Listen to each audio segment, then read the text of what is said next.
Hello there, I'm Steve Ford and I am running PC444 or PC644, Practical Field Ministry Education in Educational Settings for Malyon College this semester, and I'm really looking forward to that. It's going to be great. I am Steve, I think I just said that, and I work for Scripps Union Queensland 4 days a week. We're the largest employing authority of chaplains in state schools in Australia, but also our territory really is Queensland. I am responsible for the curriculum for a Diploma of Youth Work here. That's my job here, and I kind of help out in some other chaplaincy, policy, professional development-y things from time to time. And I also work for 1 day a week for Christian Heritage College, doing lecturing for them in chaplaincy, youth work, and human services.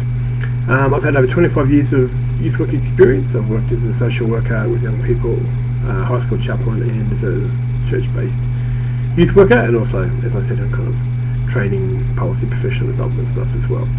And that's kind of why they get me to do these kind of things, like journey alongside you as you explore chaplaincy in a placement setting. So I love it, really looking forward to it, really grateful to be able to be involved with you guys in this particular subject.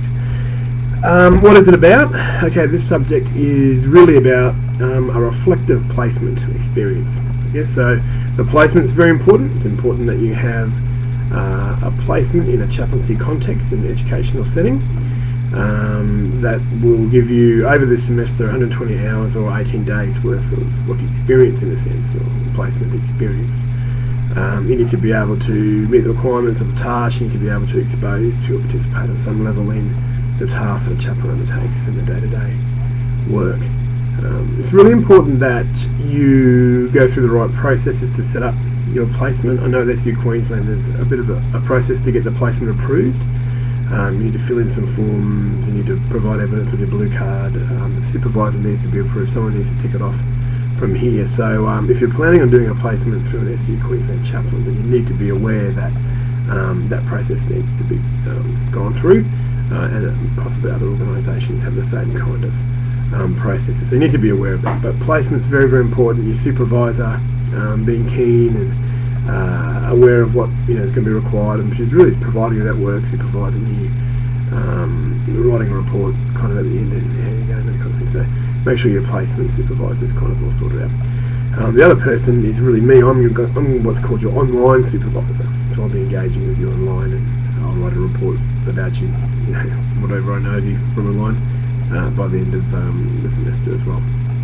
So placement is very, very important, but it's really the supervision and the opportunities for reflection that will turn the placement experience into kind of a genuine learning experience. So it's all these things kind of mashed together that really make this unit what it is, and useful. I think placements are really key parts of courses, and often turning kind of pivotal points for students on their journeys into certain kind of careers or vocations. So this is a great time in your learning career, I guess.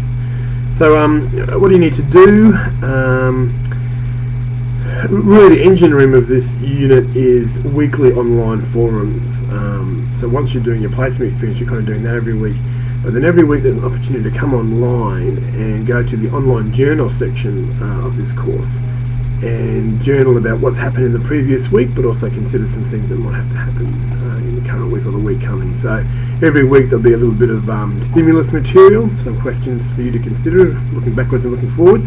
And your job is to every week write about 150-word post, a journal entry, based on those questions and discussion points, and then to come back later in the week and then respond with like a 50-word response to someone else's post.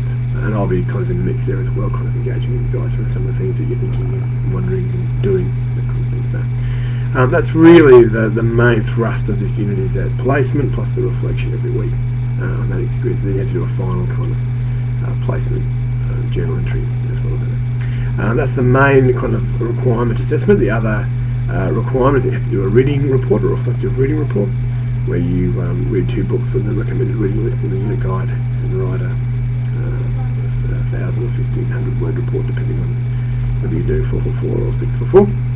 So that'll be great. That'll be a useful experience for you to do.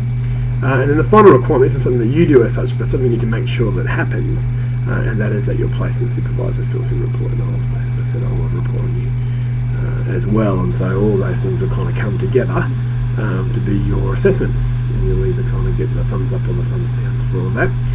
You won't get graded on that as such.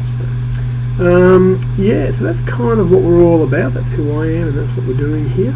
So I think it would be a great opportunity for you to learn and grow in your understanding of what chapter is, to develop some more knowledge and skills around this area. And yeah, I think, as I said before, I think placements can be kind of pivotal kind of turning points in the careers, in the educational careers of people. So we look forward in seeing what you make of it all. Alright, well, that's all from me. I look forward to catching up with you online the next week. Alright, bye for now.